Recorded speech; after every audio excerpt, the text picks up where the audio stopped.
Everyone, good morning और sorry good evening.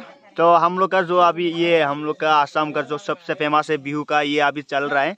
जो हम लोग का ये पूजा चलने वाला था, ये हम लोग का पुरोहित है, वो तो हम लोग का हो गया ऑलरेडी। तो अभी हम लोग थोड़ा इसमें एंजॉय करेगा और ट्राई करेगा कि कल से स्टार्ट होने वाला है हम लोग का डांस। तो ये सब है, इधर सब लोग बैठा हुआ है और इधर हम लोग का अभी थोड़ा एक साथ में चाय पीने की कोशिश कर रहा हूँ। तो इधर सभी लोग बैठा हुआ है, जो हम लोग का गांव से जो आसपास में घर है ना, वो लोग आ है। तो हम लोग का मेन पुरोहित क्या बोल रहा है समझ में नहीं आ रहा है, हम लोग का लैंग्वेज में बोल रहा है।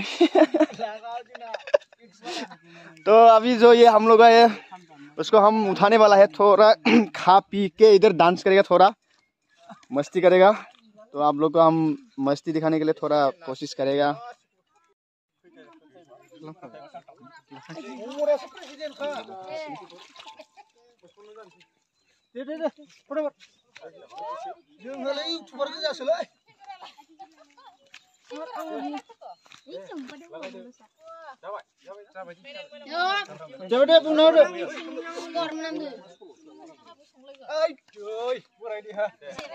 जल्दी आजा भाई।